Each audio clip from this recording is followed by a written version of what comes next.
Bonjour à toutes et à tous et bienvenue à ce nouveau Good Morning Market. Nous sommes aujourd'hui le mardi 26 janvier 2021 et la séance d'hier a été très mouvementée, une séance un lundi plutôt nerveux.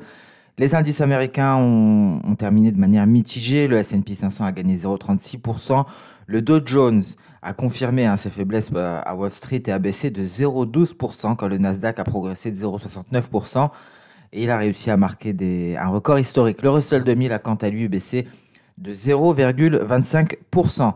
À noter concernant la saison des résultats, avant la publication de leurs résultats, des analystes ont augmenté leurs objectifs de cours pour Apple et Tesla, ce qui leur a permis de gagner respectivement 2,8% et 4%. Alors qu'en est-il de la session en Asie-Pacifique? C'est du rouge que nous avons pu constater avec un Nikkei en chute de 1%, le Kospi coréen de 1,8% et les indices chinois également qui se sont affichés en repli. Et une séance européenne qui commence fort avec ce que l'on pourrait considérer comme des pullbacks, on le verra notamment pour le DAX. Le DAX qui a peut-être atteint, une résistance aux alentours des 13 800 points. C'est à peu près sa ligne de coup. Donc les prochaines heures, la prochaine heure pourrait être cruciale pour l'indice allemand en vue des prochaines perspectives de court terme. Mais on va développer tout cela un peu plus tard.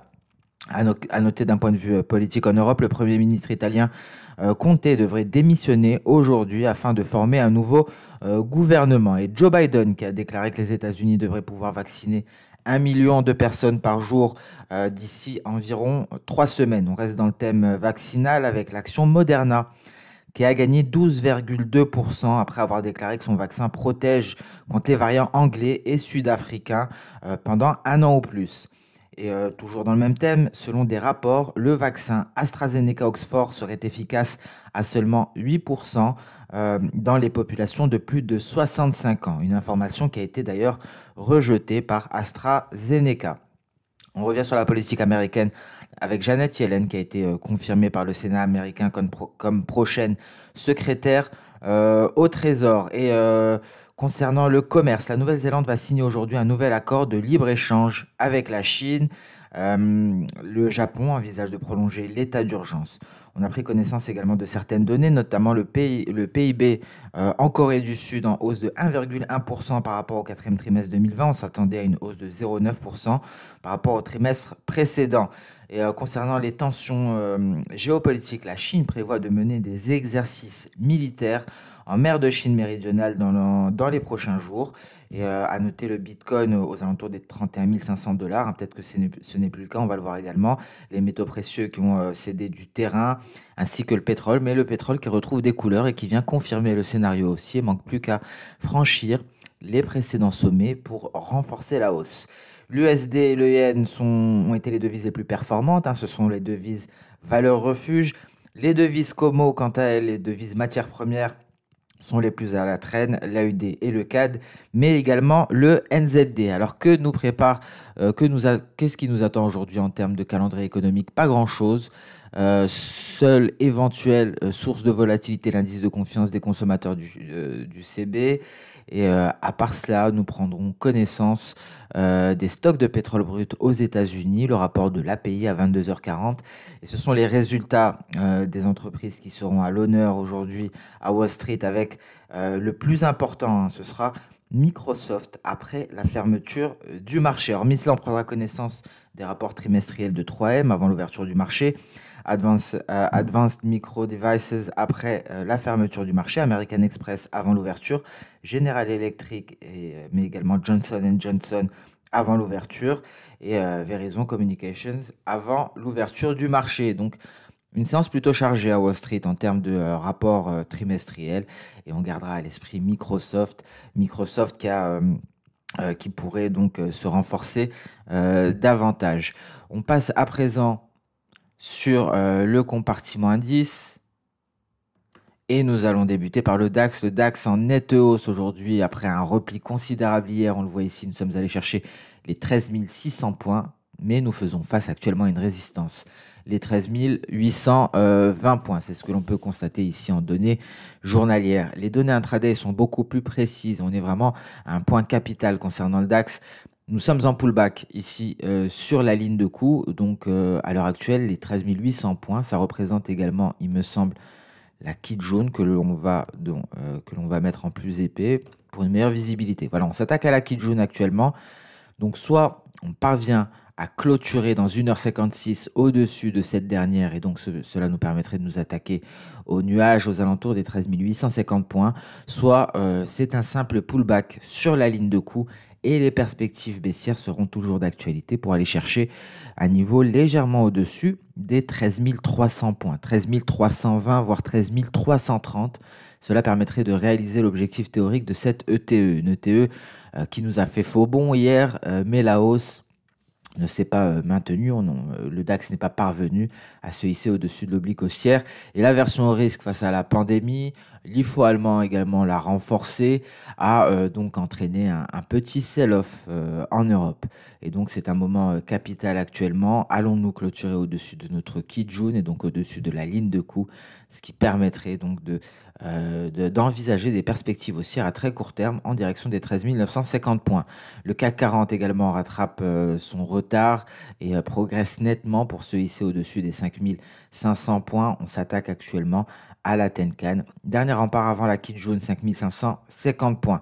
Le Nasdaq, lui, progresse et devrait continuer sa progression. Tout dépendra des résultats d'entreprise. On peut le constater ici, le Nasdaq évolue au sein d'un canal haussier.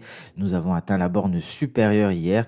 Nous sommes allés chercher l'objectif qui permettait de finaliser cette vague N, un objectif que l'on retrouve ici et c'est donc justement à peu près, c'est légèrement au-dessus du record historique, les 13 560 points pour le Nasdaq, un Nasdaq qui repart à la hausse et un Nasdaq qui devrait très certainement parvenir à garder son élan haussier.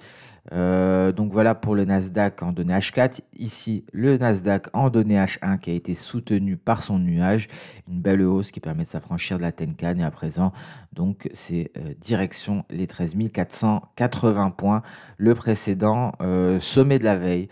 Un sommet de la veille, car le sommet de la veille était un record historique aux alentours des 13 550 points. Le Dow Jones a cédé hier pour marquer un creux aux alentours des 30 460 points. Il repart à la hausse, il prend appui sur les 30 660 points. C'est un niveau de support. Et justement, ici, nous l'avions indiqué, une faiblesse de nuage avec un twist. Et c'est justement ce qui a permis au Dow Jones, c'est ce qui a permis au Dow Jones de céder. Le Dow Jones repart à l'attaque. Le nuage est très faible, donc il permet des allers-retours à l'heure actuelle. Mais on s'attaque à une oblique haussière qui était une précédente résistance, je vous le rappelle, ici pour le Dow Jones. Et donc c'est à cela que l'on s'attaque actuellement. Si le Dow Jones ne parvient pas à se hisser au-dessus, et donc s'il ne parvient pas à se hisser au-dessus du nuage, il faudrait envisager à nouveau des perspectives baissières. Je pense d'ailleurs que l'objectif théorique, pardon, pas l'objectif théorique, la projection de Soda de cette vague baissière a déjà été atteinte. Je vais essayer de voir s'il s'agit d'un V ou d'un N. Ici, nous avons un repli d'environ 400 points pour une hausse de plus de 400 points. Donc, c'était un E. Et donc, je vais sélectionner E que je mets en rouge. On ne l'avait pas atteint. L'objectif n'a pas été atteint. Je manque peut-être de précision. Je vous rappelle que vous avez la possibilité de cliquer sur Shift, ce qui vous permet de capter les points hauts ou les points bas. Donc en cliquant sur Shift, j'arrive à sélectionner très exactement le haut de la mèche supérieure. L'objectif des 30 400 points n'a pas été atteint. Donc il reste très probable que ce dernier soit atteint si et seulement si on n'arrive pas à se hisser au-dessus du nuage et donc de l'oblique haussière. Le S&P 500, lui, s'est maintenu après un moment de volatilité extrême que l'on a pu constater à Wall Street. Il a marqué un creux ici avec une longue mèche inférieure. Il se maintient au-dessus des 3820. Les 3820, ce sont des précédents sommets. C'était les sommets de début janvier, le 8 janvier très exactement, que nous avions franchi le 20 janvier. Et donc, inversion de polarité, une résistance. Un précédent sommet devient support. Et à présent, il faudra s'affranchir de la zone à 3850, 3858, les récents sommets, pour espérer continuer cette progression en direction des 3895 aux portes des 3900. Le Russell 2000 a également cédé pas mal de terrain, mais il a réussi à se maintenir au-dessus de son nuage. Et d'ailleurs, à présent, nous pouvons déterminer un objectif en cas de poursuite de la hausse pour le Russell 2000. Ici, visiblement, c'est un E.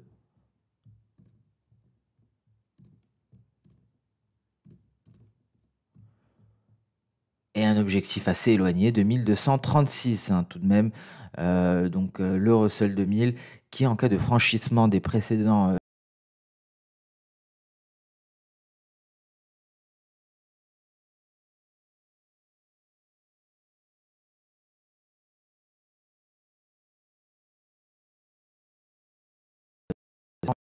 un tel élan, afin de gagner un tel élan pour pouvoir atteindre cet objectif. Qu'en est-il du Bitcoin? Alors le Bitcoin n'est pas parvenu à s'affranchir de la borne supérieure du canal baissier. Il a même refusé d'aller tester son nuage et s'est replié en direction de la Kijun, actuellement au-dessus des 31 500. Effectivement, je m'en doutais, 31 700 dollars. Alors, rien à signaler sur le Bitcoin tant que l'on n'a pas de signal de franchissement de cette borne supérieure, et ça devient encore plus compliqué.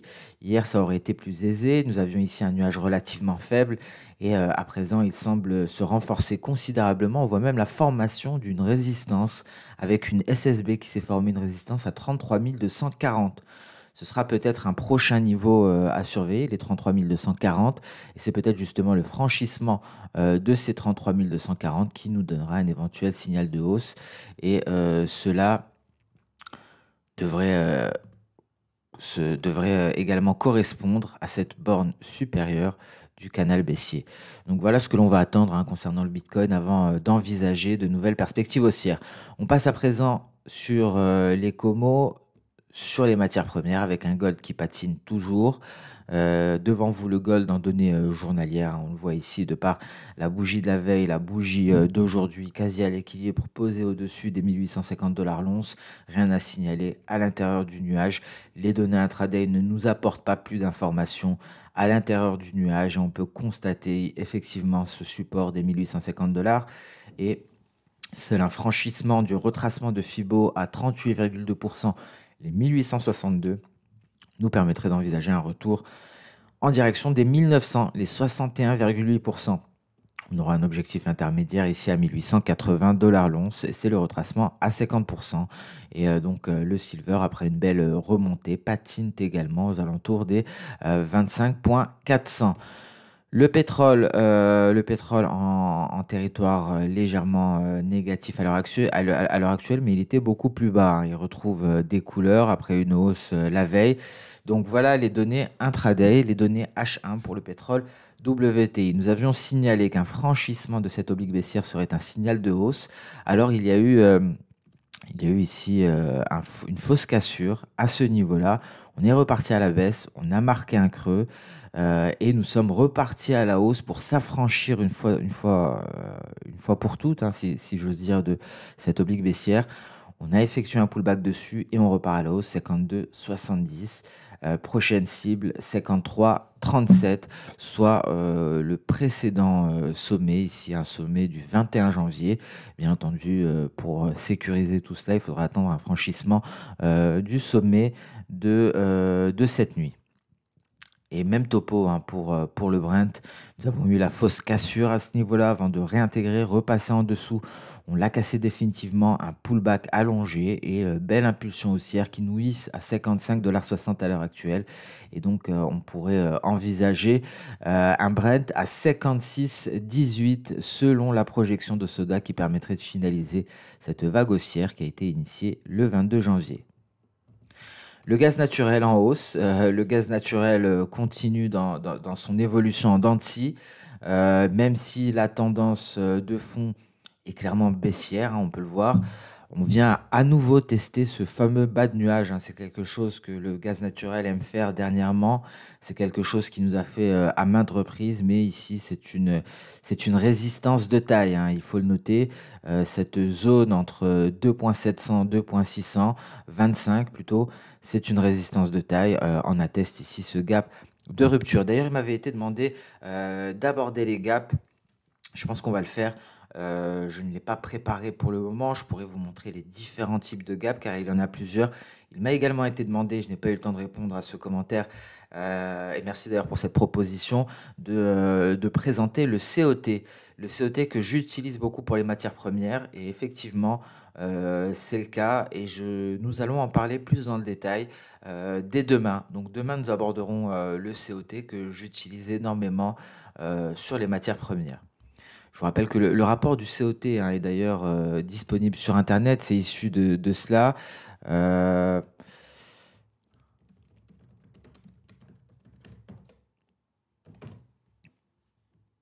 voilà, donc c'est ici, ça vient de là, et les données que l'on retrouve sur la plateforme Xstation 5 sont issues de ce rapport. Donc on en parlera demain plus dans le détail. Pour l'heure, on poursuit. On poursuit notamment avec.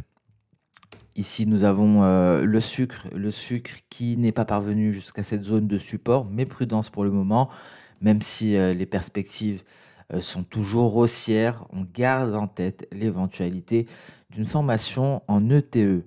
Car ici, ce serait une éventuelle première épaule, une tête, une seconde épaule, et une ETE pourrait nous renvoyer beaucoup plus bas, hein. Cela pourrait nous renvoyer, annuler complètement le précédent mouvement, nous renvoyer aux alentours des 14-10. Donc on reste prudent pour le moment sur le sucre. Le café, effectivement, s'est replié hein, depuis cette formation ici que nous avions signalée. Et le café pourrait donner un signal prochainement. Euh, on se souvient, on garde à l'esprit hein, ce canal haussier que je vais d'ailleurs rajuster. Nous en sommes sortis par le bas, mais le nuage maintient les cours à l'heure actuelle. Et donc à voir si le Real brésilien va continuer de perdre du terrain. On constate ici l'USD-BRL qui se renforce à nouveau. Cela permettrait au café de nous donner un signal de vente. On passe à présent sur le marché d'échange, avec un billet vert à l'intérieur de son nuage, un billet vert qui a retrouvé des couleurs depuis qu'il s'est appuyé sur les 90,100. Cela a bien entendu entraîné l'euro-dollar à la baisse. On se souvient de notre graphique de l'euro-dollar avec le nuage journalier. On repart à l'attaque du nuage journalier encore une fois. Donc des perspectives vraiment mitigées hein, pour l'euro-dollar. On en a parlé dans tous les cas hier lors du point hebdomadaire. Et suite à l'investiture présidentielle, d'un point de vue historique, le billet vert a tendance à se renforcer. Et concernant l'euro, les perspectives fondamentales sont extrêmement mitigées dans la zone euro. Donc on reste prudent tout de même sur l'euro-dollar. D'un point de vue technique, on va attendre le franchissement des 1,22, un franchissement qui pourrait permettre d'envisager de nouvelles perspectives haussières. On gardera à l'esprit comment dire, le but de la zone euro de renforcer la monnaie unique. On attend d'éventuelles mesures pour cela. En tout cas, pour le moment, le nuage journalier semble contenir toute tentative baissière et accompagne tout de même petit à petit l'euro-dollar à la hausse. Le GBP-USD se replie et il a rebondi donc sur cette oblique haussière qui a été bougée. Voilà, donc elle est ici très précisément.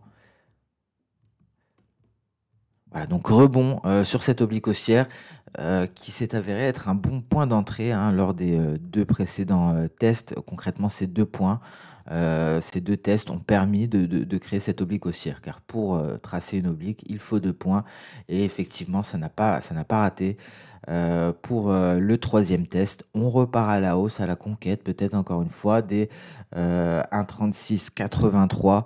On notera que le GBP-USD a du mal à s'en affranchir. On notera même ici, il y avait eu un signal hein, de retournement. On peut remarquer une petite formation en ETE. Donc, il faut rester tout de même prudent car on pourra assister à un pullback, une tentative de pullback pour aller chercher éventuellement la ligne de coup.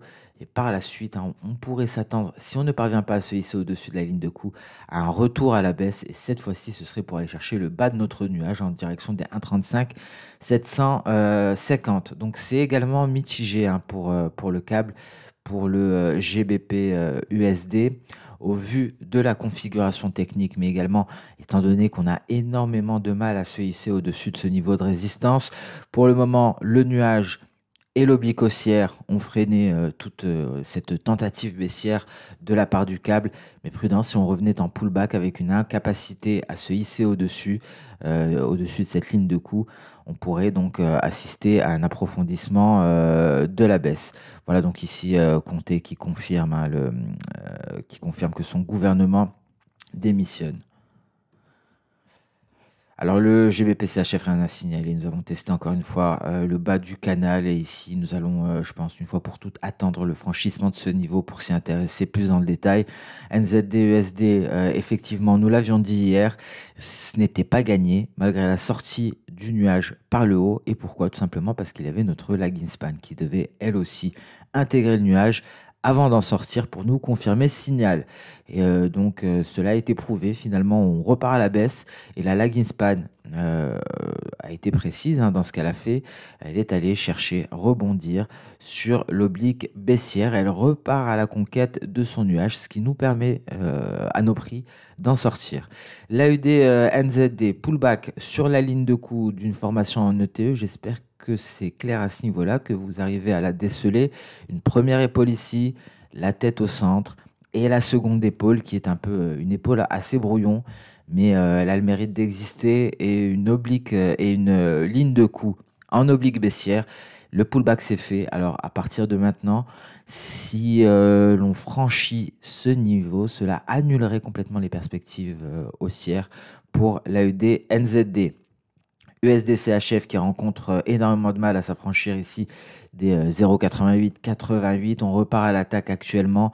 Si on y arrive et s'il n'y a pas une invalidation dans la foulée, c'est ce que l'on a pu constater ici, la prochaine cible serait à ce niveau-là, les 0,89-0,50. Euro-yen, un euro-yen qui refuse de sortir de son nuage, l'euro-yen qui se cache dans son nuage, qui n'en sort pas par le haut, qui n'en sort pas par le bas, rien à signaler. L'USD CAD nous a donné un signal d'achat. En revanche, prudence, au vu de la bougie rouge que l'on peut constater, cela pourrait être invalidé dans la foulée. Si ce n'est qu'un pullback, on peut envisager de nouvelles perspectives haussières. On a une petite projection V, il me semble, à ce niveau-là. Une projection V qui nous donnera un objectif plutôt rapproché, donc je ne pense pas que ça nous avancera. Voilà, donc on était quasiment à l'objectif ici, on peut même estimer que ça a été atteint. Donc à présent, il faudra suivre l'évolution de l'USDCAD, à voir si on parvient à se maintenir au-dessus de cette oblique baissière qui relie les différents sommets, ou si on réintègre notre nuage pour repartir à la baisse et repartir ici tester le précédent support. GBP-Yen, rien à signaler, USD-TRI non plus. Et l'USD-Yen, il n'y a pas de signal pour le moment. On préférera attendre un franchissement de cette oblique baissière. Alors ce Good Morning Market touche à sa fin, donc vous l'aurez remarqué dorénavant, il y a beaucoup plus de vidéos distinctes. Nous nous intéressons aux actions une à deux fois par jour s'il y a donc des éventuelles opportunités. Hier c'était Palantir qui est une société de big data très connue aux États-Unis, un peu moins en Europe, et donc qui a confirmé effectivement le signal haussier qui avait été donné. On notera le DAX qui a réussi à se hisser au-dessus des 13 800 points, 13 824 déjà. Donc voilà pourquoi il ne faut pas vendre la peau de l'ours avant de l'avoir tué, surtout dernièrement. Donc les figures chartistes sont vite invalidées, mais il faut attendre la clôture encore une fois. On pourrait avoir une mèche supérieure ici, de la même manière que nous avions des mèches inférieures en testant cette oblique haussière. On pourrait avoir le même résultat, un retrait et une mèche supérieure, et cette figure serait toujours d'actualité. Donc c'est assez compliqué, on ne peut pas trancher dès maintenant. Effectivement, le mieux aurait été d'acheter très tôt ce matin, avant l'ouverture, car un tel pullback était envisageable. Mais il fallait être rapide à ce moment-là, et les 13 800 auraient été un bon point pour clôturer. Et là, effectivement, ça nous offrait un peu plus de 200 points à la hausse. Donc, sur ce, nous allons mettre un terme à ce Good Morning Market. Je vous donne rendez-vous un peu plus tard. Nous allons parler une action qui a donc créé un afflux de traders particuliers aux États-Unis, des traders particuliers qui se sont tout simplement déchaînés. Nous allons en parler un peu plus tard. Excellente séance de trading. N'hésitez pas à poser vos questions en commentaire. Si je n'y réponds pas dans la foulée, je réponds lors du Good Morning Market du lendemain, mais dans tous les cas, je réponds directement aux commentaires par la suite. Et bien entendu, n'hésitez pas à liker cette vidéo pour nous soutenir. Excellente séance de trading à toutes et à tous et à très bientôt. Au revoir.